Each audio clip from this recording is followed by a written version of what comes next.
All right, let's dive right in. Today, we're talking about one of the most intense cultural collisions in all of history, when the Spanish conquistadors met the Aztec Empire. This wasn't just a battle, it was a clash that would literally reshape a continent, and you can still feel the echoes of it today. Okay, so to get this, we're not starting in the past. We're starting right here, right now, in modern Mexico City. Just look at this picture. What you're seeing are layers of history, literally built one on top of the other. That's a Spanish colonial church sitting right on the foundations of a torn-down Aztec temple, all of it surrounded by a modern city. This single spot tells a 500-year-old story of conquest. And right nearby, there's this small, easy-to-miss plaque.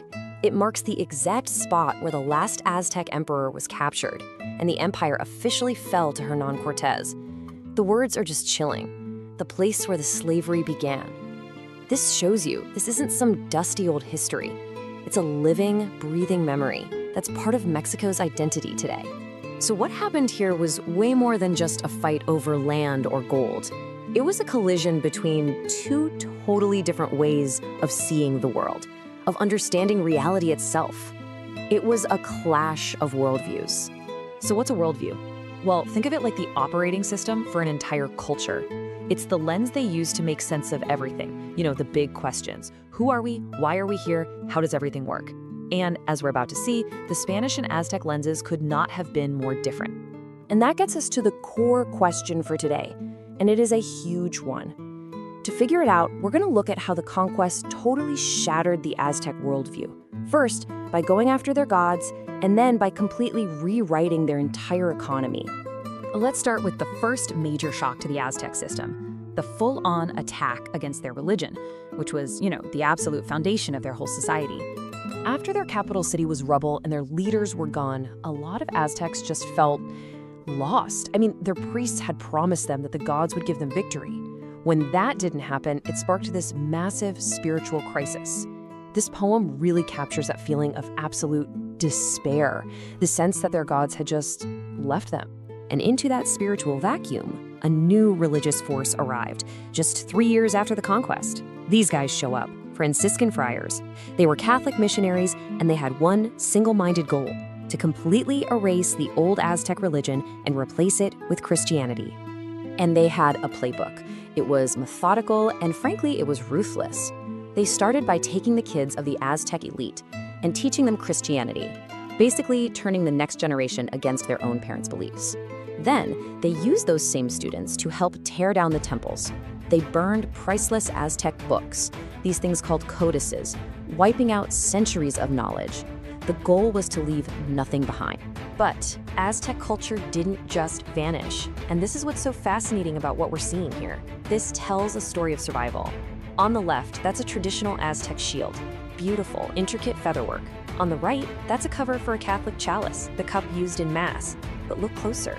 It's made using the exact same Aztec artistic skills. The artisans started using their talents to create things for the new religion. It's a really powerful sign of cultural resilience. So the attack wasn't just on their gods, it was on their whole way of life. Next, let's look at how the conquest completely rewired the Aztec economy, changing everything about who had money, who had power, and who did all the work. Okay, so before the Spanish showed up, the Aztec Empire ran on a tribute system. Basically, people they conquered had to pay them in goods. But the Spanish threw that out and brought in something called the encomienda system. This gives Spanish conquerors a plot of land and the right to demand labor from the indigenous people on it.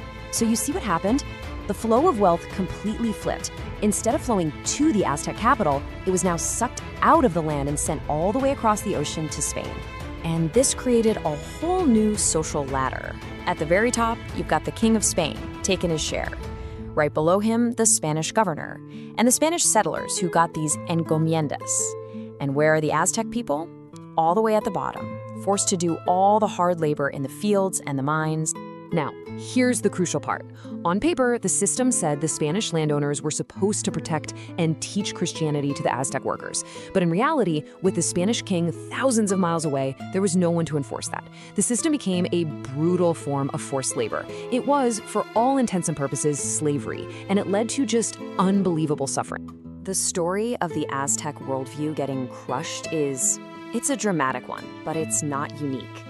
This pattern of one culture forcing its worldview and its economy onto another has happened again and again all over the world throughout history. For instance, look at this. So many indigenous peoples across the Americas lost countless sacred objects. This incredible totem pole belonged to the Haisla Nation in British Columbia. It was taken from them in 1929 and stuck in a museum in Sweden. It took nearly 80 years of fighting to finally get it back. Losing something like that is a deep, deep wound to a people's spiritual identity. And we see the same kind of economic devastation a little closer to home. In Canadian history, the Métis people were pushed off their traditional lands by new laws that basically favored European settlers. As the author Maria Campbell put it, they became squatters on their land, forced into poverty on the sides of roads. It's the same pattern. Losing your economic footing means losing your place in the world. So all of this, the story of the Aztecs, the Haisla, the Métis, it all forces us to ask a really tough and really important question. How do modern countries like Mexico or Canada build a single shared identity when their very foundations are built on a history of one worldview crushing another? This stuff isn't just in the past, it's the bedrock of the present. And it's a question that these countries and a lot of others are still trying to figure out today. You know how in history class we always cover the big events? It's kind of like an action movie. Yeah. You get the build-up, the bad guys arrive, in this case the Spanish, you have the battles, the shiny armor, and then boom, the climax. For the Aztec Empire, that climax is the fall of their capital, Tenochtitlan, in 1521. The city burns, the emperor falls, and then the history books just kind of fade to black, roll credits. Exactly. We love a clean ending, don't we? We like to think of history as these neat chapters where you just turn the page and the old story is just over. Yeah, done. The bad guys won, the empire fell, the end. But here's the thing we often forget to teach. For the people who are actually living there, for the indigenous people who survived that siege, the next morning was just Tuesday. That is such a wild way to think about it. Right. They still had to wake up. They Yeah. still had to find food, figure out where to sleep in a city that was, literally still smoldering. Yep. So today, on the deep dive, we're looking at the day after. We're going through a whole stack of sources to try and answer this one huge question. What happens when your entire world ends, but you're still alive to see it? And we're not just talking about a bad day or, a lost election. We're looking at a concept that historians call an ontological catastrophe. Okay, whoa. Let's unpack that right away. Okay. Because ontological catastrophe sounds like you need a PhD to even say it. It sounds heavy, I know, but it's really the only phrase that fits. Ontology is the study of reality, of existence. So an ontological catastrophe isn't just a military loss. It's the overturning of reality itself. So what does that even mean in practice? Well, imagine you wake up tomorrow and gravity pulls you sideways instead of down. Okay. Imagine money is suddenly just useless colored paper and speaking English is now illegal. The entire operating system of your society has just crashed. That is a terrifying image. It's not just that the boss changed, it's that the rules of the game just vanished. Precisely. And to ground this, our sources point to this one specific place you can visit today in Mexico City. It's called the Plaza of the Three Cultures. Right. I've seen pictures. It's this bustling square where you've got Aztec ruins, a Spanish colonial church, and modern skyscrapers all in one eyeful. Exactly. And there's a plaque there marking the date, August 13th, 1521. And the inscription. It's pretty chilling, right? It is. It doesn't say victory for the Spanish or defeat for the Aztecs. It calls that day the painful birth of the mestizo people that is the Mexico of today. But other accounts, they go even darker. They call that moment the place where slavery began. Wow. The place where slavery began. That sets the stakes pretty high. It does. So our mission today is to explore how a society rebuilds when its operating system crashes. And we've got 3 pillars to get through: religion, economy, and society. These are the 3 areas where the transformation was just so radical. And we really should start with the most immediate crisis they faced, the spiritual vacuum. Okay, pillar 1, religion. So for a modern listener, maybe a student in grade 8, it might be hard to grasp why religion was the first crisis. Why not food or shelter? Because for the Aztecs, religion wasn't just, something you did on the weekend. It was the physics of their universe. Right. It was transactional. That's the key word the sources use. A contract. A contract with the gods. Yes. The entire Aztec worldview was based on this cosmic deal. The gods sacrificed themselves to create the world, so humans had to sacrifice blood to keep it all running. It was a direct cause and effect. We give sacrifice, the sun rises, we give sacrifice, the rain comes. So when they lose the war, when their temples are literally on fire. And it's not just a military loss. It feels like a breach of contract. All the evidence suggests they felt the gods had either died or, maybe worse, just completely abandoned them. Wow. There's this quote from an Aztec poem written right after the conquest that's it's gut-wrenching. It says, "We are crushed to the ground. The giver of life is angry." It sounds like a funeral for the whole world. They must have felt totally alone in the universe. They did. And right into that void, right when they're at their most vulnerable, in walk the Franciscans. And the visual contrast here is so important. Oh, it's everything. You've got the conquistadors, guys like Hernan Cortez, dripping in gold armor. They're loud, they're violent, they have swords. They are raw power. Right. And then 3 years later, these Franciscan priests arrive, and they're barefoot. They're thin from fasting. They're wearing these plain, rough, gray robes. And Cortez, the guy who conquered an empire, does something that seems completely bizarre. It's pure political theater. Oh, brilliant theater. Cortez knows the Aztecs are watching him. He's the most powerful man in this new world. And he gets off his horse, he kneels down in the dirt, and he kisses the hem of these humble priests' robes. If I'm an Aztec watching that, my brain is just breaking. The guy who beat us, the guy with the huge sword, is bowing to these guys in the dirty robes. Exactly. It signaled to the Aztecs that these quiet men in gray held the real power. It legitimized the new religion instantly. It told them, you thought Cortez was the boss? These guys represent the real boss. But let's be clear, the Franciscans weren't there to just, start a book club. Their goal was total replacement. A clean sweep. They saw the Aztec religion as devil worship, plain and simple. So they started tearing down the temples. And they used the stones from the old temples to build the new churches, right? On the exact same spots. Talk about symbolism. Building the new thing literally on the bones of the old. And then they burned the codices. The Aztec books. Yeah. I mean, imagine an army marching into all of our libraries and data centers and just hitting delete on everything. Your history, your astronomy, your poetry, your medicine, all of it. It was a lobotomy of cultural memory. And this is where it gets so interesting. That delete button didn't quite work, did it? No. And that's the twist. You can destroy a temple with a sledgehammer, but you can't so easily destroy a worldview. We see the rise of what's called syncretism. Syncretism. Okay, great vocabulary word. Let's define that. It's basically blending two things to create something new. Or in this case, you could call it cultural camouflage. I like that. The Aztecs realized, okay, we have to adopt this new faith to survive. But they hid their old beliefs inside the new ones. The most famous example is probably the Day of the Dead. Dia de los Muertos. The sugar skulls, the marigolds. Right. So the Catholics had All Souls Day on their calendar. The Aztecs already had these ancient rituals for ancestor worship with food offerings and flowers. So they just merged them. The priests thought, great, look, they're celebrating the Catholic holiday, but the Aztecs were practicing their ancient traditions right under their noses. And there's that image in our source notes of the chalice cover. Yes. It's a Catholic object, a cup for the Mass, but it's made using these incredible traditional Aztec featherwork techniques. It's the perfect symbol. Yeah. Object is Catholic, but the skill, the artistry, the soul of the person who made it is Aztec. The worldview didn't die, it just went underground. Okay, so the spiritual operating system gets hacked and rewritten. Now let's talk about the hardware, the economy.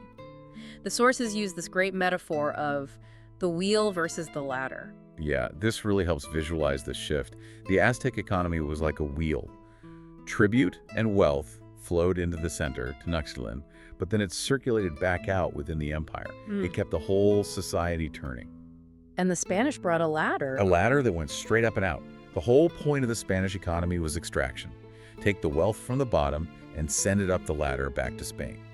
And to do that, they brought in the encomienda system. Encomienda, that sounds weirdly gentle, like recommendation or something. It comes from the verb to entrust.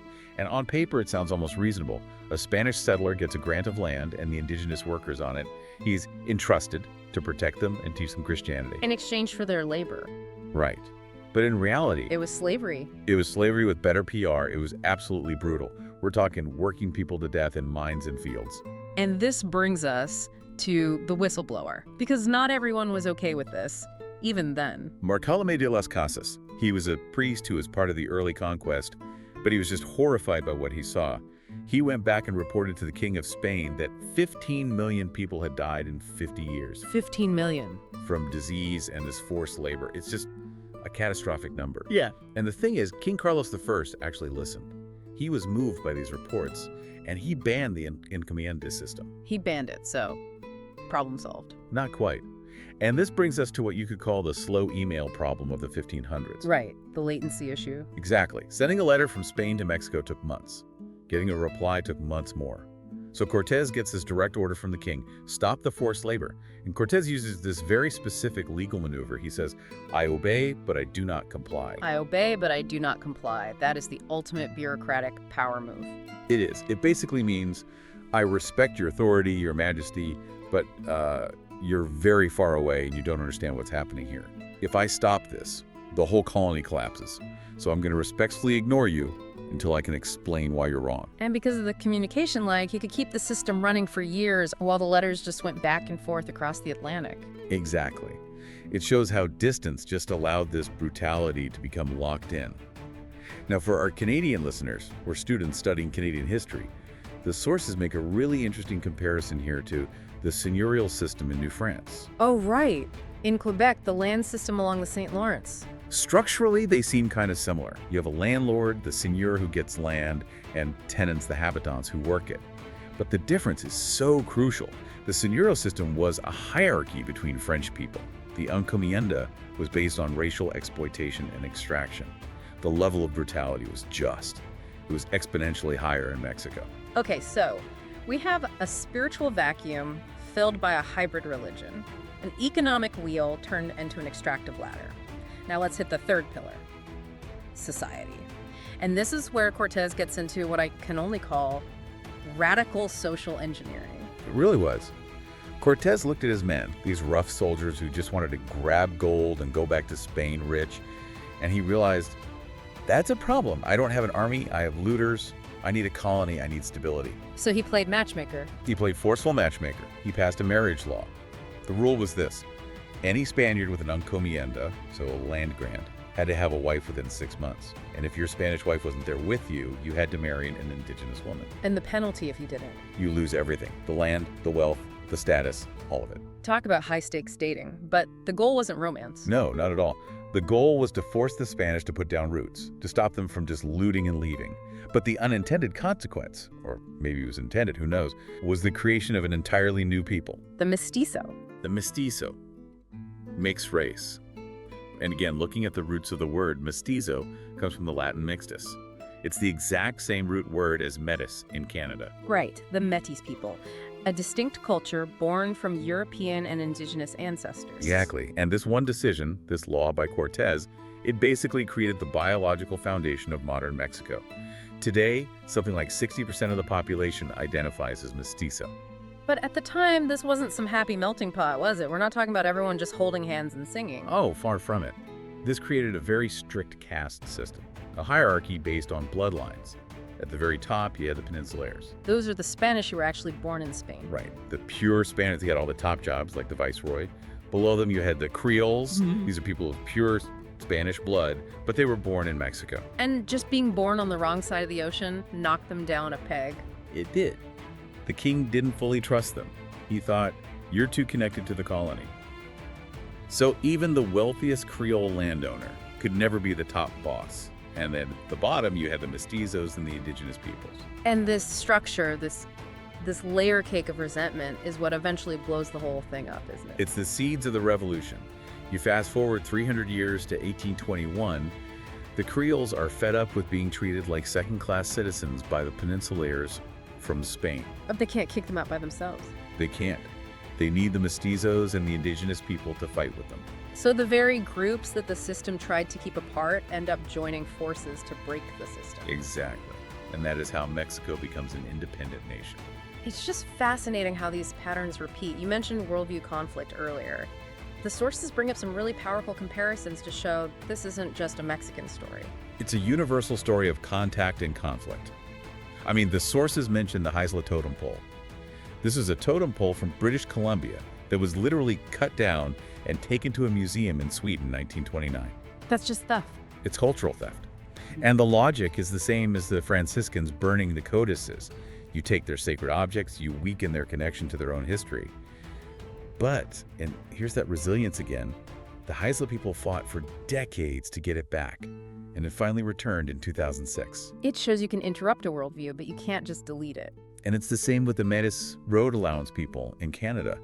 When the economic laws changed to favor settlers, the Métis were pushed off their land, forced to live on the sides of roads. Losing your economic footing, like the Aztecs going from the wheel to the ladder, means losing your place in the world. But the identity survives. Which brings us right back to modern Mexico. I mean, you can walk around Mexico City today and see the Spanish architecture, but the Aztec legacy is, well, it's everywhere. It won in the long run, in so many ways. Look at what we now call green gold. Green gold. Biodiversity.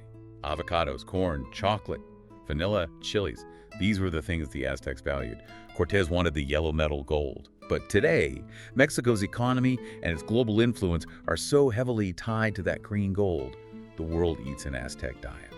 And culturally, you have someone like Frida Kahlo. She is the ultimate symbol of all this. She was mestiza, part European, part indigenous, but she chose to dress in traditional Zapotec clothing. She painted herself surrounded by Mexican plants, Mexican animals. She was saying, I am not a bad copy of European. I am something new. I am Mexico. So what does this all mean if we step back from the details and look at the day after? What's the big takeaway for us or for a classroom studying this? I think the headline has to be transformation, not termination. The Aztec Empire ended. That is a fact. It was a catastrophe.